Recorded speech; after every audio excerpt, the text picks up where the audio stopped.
Sí, yo llegué al museo el año 77, aproximadamente, sí, pienso que fue eso.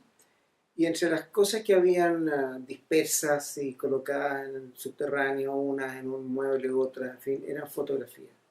Habían algunos álbumes a los que se les daba mucha importancia, porque eran los álbumes de la Guerra del Pacífico, pero había muchas fotografías sueltas, sin orden ni concierto. Y yo comencé a recopilarlas, a ordenarlas y a darles una ubicación a todas ellas como fotografías. Bueno, y fue evolucionando en el interés por esta colección de fotografías. O sea, primero tomé conciencia que se trataba de una colección. Este conjunto de fotos podían convertirse en una colección. Y comencé a ordenarlas por autor, por año, etcétera, etcétera, etcétera. Te mencioné a Eugenio Pereira Salas y aquí viene de nuevo. Y lo único que encontré para fotografía en Chile fue un trabajo que hizo Eugenio Pereira Salas del año 42. Bueno, entonces lo fotocopié y lo tenía como libro de consulta, de guía. Entonces está Curre, Heffer, Garraud, Bueno, y comencé a fascinarme con las imágenes de la fotografía. Y me asombró la potencia, la fuerza y la vitalidad de esas imágenes y lo que podía hacerse con esas imágenes. Entonces le di una importancia muy grande a esta colección nueva y se armó un departamento de fotografía, un departamento de iconografía, no me acuerdo el nombre de fantasía que le pusimos, pero fue algo a la cual yo le veía un futuro enorme. Y no ahí todavía, pero más adelante hicimos una campaña para recopilar fotografías por la prensa. Pusimos avisos, yo tenía cierta amistad con gente de diarios, de publicaciones, y me daban sitio gratuito y poníamos, no sé si las viste, pero fotografías de 1900, de 1880, que decía, eh, busco busco a mis compañeros, a mis amistades, a mi familia, así que fue una cosa entre simpática y creativa, y comenzó a llegar mucha fotografía, pero mucha fotografía. En poco tiempo armamos una colección bastante grande. Nos vinculamos con, bueno, vino el cambio del museo, el año 82, sí, por ahí. El año 82 nos fuimos a la Plaza de Armas, el edificio nuevo. Ya en ese tiempo, Ilón Casila, que estaba a cargo hicimos un laboratorio, porque esta colección requería un laboratorio, reprografía, mejoramiento de, la, de las obras, en fin. Entonces ya cuando nos fuimos a la Plaza de Armas, el proyecto del museo en la plaza contemplaba una sala de toma, un laboratorio fotográfico y depósitos para fotografía. Lo que después se fue creciendo y creciendo hasta, tú lo conociste, metido en espacios bien poco apropiados, pero porque la colección siguió creciendo. Y, y comenzamos a hacer bastantes exposiciones y publicaciones en torno a la fotografía. Yo escribí en el boletín de la Academia Chilena de la Historia una historia de la fotografía chilena que repetía el mismo esquema después por orden alfabético los autores, pero fue sin imágenes, porque las publicaciones de esa revista era solamente texto. Pero mejoré, completé el texto de Eugenio Pereira y lo hice llegar hasta 1900. Y eso nos guiaba en nuestra recolección de autores. Después de eso, eh, hicimos, yo hice algunas publicaciones más sobre fotografía y ya fuera del museo, yo llegué hasta el año 92, 93, hice los dos libros, el del siglo XIX y el del siglo XX. Bueno, eso es a grandes rasgos lo que tendría que contarte de fotografía. Ahora, también fue importante que a través de una fundación de cultura, la Fundación Andes, que ya no existe, hicimos un proyecto de traer un experto de Estados Unidos y vinieron dos personas, la Faya Kosei, que de National Portrait Gallery de Washington, y vino otra más, que nos ayudaron a armar este departamento de fotografía. Entramos al mundo de los sobres acid free, los papeles museográficamente competentes, en fin, fuimos complejizando y profesionalizando este mundo que comenzó en cajas de zapatos, porque esa fue la realidad. Y eso, ese fue. Y me tocó ser testigo a través de estos 10 o 15 años de haberme dedicado a reunir estas colecciones de fotografía, cómo hubo un cambio en las otras instituciones y en el país. Porque la Biblioteca Nacional también creó su pequeño departamento de fotografía. Y apareció Tito Aguirre y gente que comenzó a trabajar en eso. El Archivo Nacional hizo lo mismo, también creó un departamento de fotografía. Lo que para mí fue malo en el sentido de que yo fui muy posesivo al principio con la colección de fotografía y tenía la torpe idea de que la fotografía le perteneciera al Museo Histórico y a mí de alguna manera. Entonces yo quería que todas esas fotografías fueran a la Plaza de Armas, pero bueno, ahora mirándolo desde la distancia me doy cuenta que es una locura. Además la fotografía tiene esa característica que es reproducirla. O sea, uno podría tener colecciones, no las originales, pero réplicas de muy buena calidad en distintas instituciones. Pero lo que fue bonito también fue ver que en estas ferias de pulgas, que hay muchas en Santiago y en Valparaíso, en distintas ciudades, comenzó la gente a vender fotografías y aparecieron fotografías. Y yo no podía adquirirlas porque eran muy baratas, pero afloró un tema que hasta ese momento estaba completamente desaparecido. Esa fue mi percepción. Y hoy día hay consenso de que tenemos una historia de la fotografía chilena, de que hay un pasado, que hay autores de gran relevancia, unos no tanto, y eso mismo ha pasado al siglo XX, y ha sucedido una cosa bien interesante, que es que los autores de fotografía contemporánea, que exhiben en galerías o en fin, están en el mundo del arte, hoy día tienen una raíz, un origen, una relación o una continuidad con un mundo fotográfico que viene de mucho tiempo atrás. Todo ha tomado un peso específico mayor. Eso es mi percepción y estoy muy contento por eso.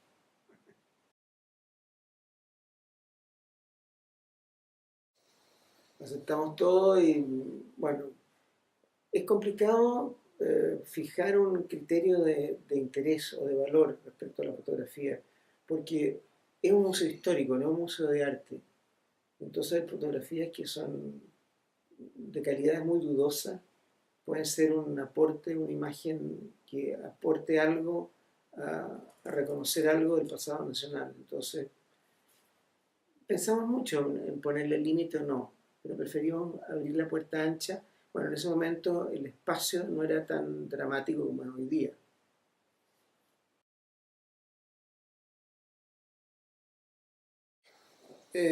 Bueno, desde muy temprano la fotografía nos dimos cuenta que era un vehículo de información y de difusión de la historia nacional fantástica y que asombrábamos al público y a los benefactores, digamos. Entonces, desde temprano comenzamos a hacer cosas a partir de las imágenes. Y cada donación nueva era una nueva ilusión de proyectos, digamos. Así que hicimos un voluntariado. Llegamos a tener como 30 personas trabajando voluntariamente, clasificando las fotos, documentando, llamando por teléfono a la familia, se llamará Juan, se llamará Pedro, se llamará no sé quién.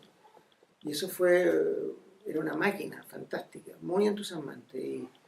Y esa gente se convertían en embajadores además para llegar con otras cosas. Fue una experiencia fantástica, muy bonita. Y echo de menos que el museo haya perdido esa, esa velocidad, esa dinámica. Pero en fin, es algo que se puede recuperar.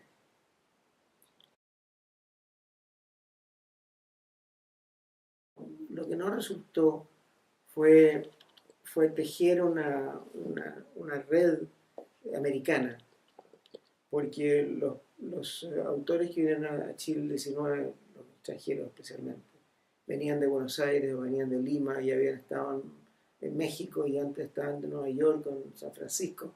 Entonces hay una itinerancia que es muy rica, muy interesante de conocer. Pero en ese momento no habían investigaciones ni colecciones en otras partes de América Latina, por lo menos. Entonces, en ese sentido, trabajamos más con los norteamericanos. En Washington encontramos colecciones y gente que nos dio muchas pistas de cómo operar.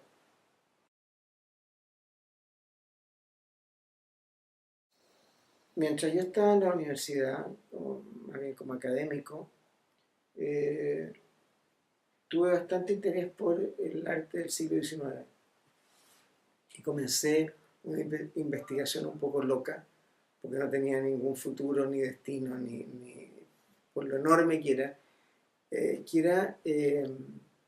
investigar los periódicos del siglo XIX.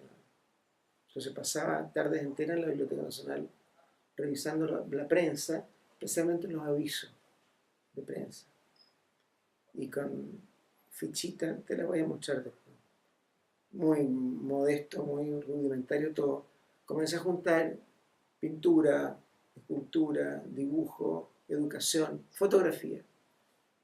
Y eso me dio una base de documentación riquísima. Porque yo sabía el año que llegaba tal fotógrafo a Valparaíso, el aviso que puso, cuándo se trasladó a Copiapó, cuándo se iba a Valdivia. Comencé a tener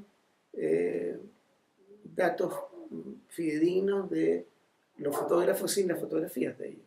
Entonces, cuando se comenzó a armar la colección del Museo Histórico, esta información de fuente, de fecha, comenzó a respaldar las imágenes. Entonces se armó un cuerpo de historia de la fotografía muy fácilmente. Y comenzaron a aparecer cruces entre los fotógrafos y los pintores, y los acuarelistas y los fotógrafos y la prensa. En fin, se tiró un cordel que atrajo elementos que venían un poco de todas partes. Nero tiene una cosa bien genial. Él publicó este libro que se llama Chile Ilustrado. Y él era amigo de un pintor que se llamaba Charton. Y Charton comenzó a hacer una serie de cuadros que se llamaba Chile Ilustrado. Y Tornero reproduce unos grabados que podrían ser fotografías, que también usa Charton en sus pinturas. O sea, ahí hay un cruce de litografía, pintura, fotografía. Aparecen estas artes o estas posibilidades de crear imágenes, como la fotografía o la litografía o qué sé yo, y los creadores porque eran pintores o acuarelistas, pero ahora hay otra manera. Entonces están utilizando una y otra. Hay una polémica por ahí a fines del siglo XIX, que está publicada en una revista que se llama El Taller Ilustrado, que era de un artista muy poco convencional, además revolucionario, entre Juan Francisco González, el pintor, que es impresionista, manchas y qué sé yo, y Pedro Lira, que era un pintor formal, que hacía pinturas de fotos. Y González decía: clamo porque se separen los fotógrafos de los pintores, porque en ese momento no era todo uno, era confuso. Para ellos era confuso también. Es un momento bien notable en que, bueno, y hay publicaciones de fotografía, de arte fotográfico, hay varias publicaciones por 1900, en que el fotógrafo lo que quiere es hacer con su fotografía un Rembrandt, o un cuadro, un Chardin, o quiere hacer una obra de arte pictórica pero con fotografía, ¿me entiendes? Entonces es como el mundo buscando salida de una herramienta nueva. Bueno, los italianos, todos los futuristas italianos con fotografía también hacen estas soluciones que son, bueno, se llamaron los futuristas. No, eso es muy entretenido y eso no se ha trabajado mucho.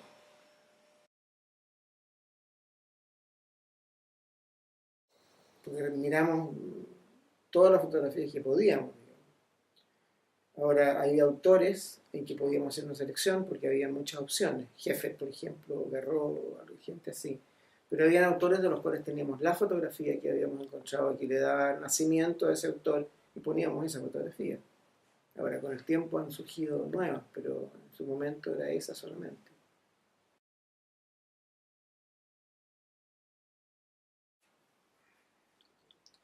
A ver, la fotografía al inicio, los pioneros, esta gente que venía del norte, del sur, en fin, eh, venían con un tipo de fotografía bien convencional, bien, retrato, posado, en fin. Pero, pero a partir de 1900, quizás antes, hay hay un reconocimiento de una temática del paisaje o de las costumbres o de tu cotidiano. Y ahí, bueno, tú reproduces ese cotidiano que te rodea, que es tu país, que es tu origen, que es tu patria, que es tu clase social, no sé. Y yo no sé si uno no podría hablar de fotografía chilena, sino que de fotógrafos en general. Porque, claro, estábamos mirando estos libros de Cusco, en que están estos cholos bailando en el altiplano. Eh, la temática, sin duda, es peruana. La sensibilidad, uno podría decir que también es peruana, o no, no sé. Te hago aquí la pregunta ahora, porque es difícil. Si tú miras las fotos de Sergio Larraín, por ejemplo, o de Lucho Ladrón de Guevara, eh, ¿tú le agregarías el chileno o no le agregarías el chileno? ¿Lo dejarías estar solamente como fotógrafo? Ahora, a mí me hace sentido reconocer la existencia de fotógrafos chilenos que nacen en Valdivia o en Concepción o en Copiapó o en Antofagasta o en Santiago y que retratan ese medio o el país, porque yo creo que la sensibilidad de ese autor está traspasada por un paisaje, por una manera de vivir, por una comida, por una costumbre, y algo de eso tiene que aparecer en la decisión del ojo, de la toma que hace. Eso sería mi alegato. Nuestras realidades hacen que vivamos en compartimentos estancos. De repente tenemos más información de la actividad cultural de París o de Nueva York que la que hace en Buenos Aires. No sé si porque Chile tiene una situación geográfica especial, que estamos al final de un recorrido, que estamos detrás de una cordillera con un mar enorme, eh, pero no estamos tan informados de los otros latinoamericanos como debiéramos estarlo. Si pertenecemos a un continente unido por sangre, por religión, por creencias, por costumbre, no lo notamos tanto.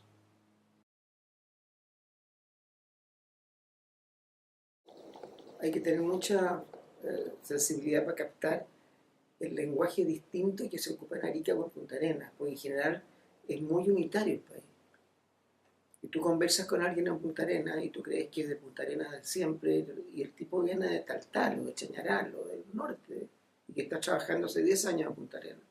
Y está bien, o sea, eso es un logro de estos países latinoamericanos que han logrado construir estas masas humanas con un pensamiento, con un sentimiento y que es unitario. Es muy es muy satisfactorio cuando uno pertenece a esta familia grande. Tú te sientes bien, aunque de repente tú quieres matar al vecino, pero somos chilenos.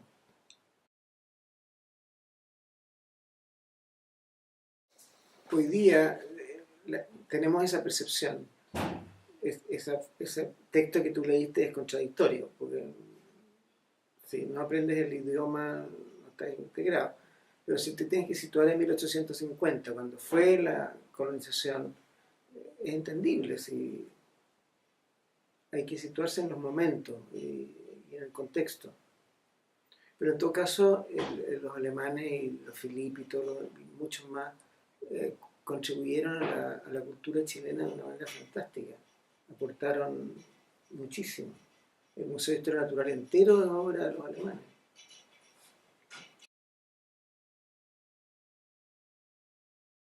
Lo que yo creo que ha sido bueno es que es un tema que está abierto, que le es muy interesante a la juventud. Entonces yo estoy seguro que a la larga van a surgir otros locos en un futuro, sin cajas de zapatos y cartoncitos, pero que van a tomar estos temas y van a pasar un rastrillo y van a aparecer cosas nuevas.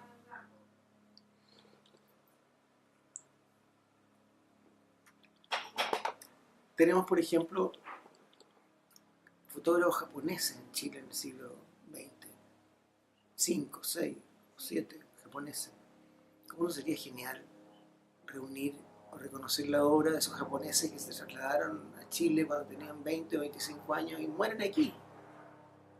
Esa fotografía tiene, te apuesto que tiene una peculiaridad que la hace distinta. Es una cultura completamente aparte. Bueno, pero queda mucho por hacer. Chile es un país entretenido.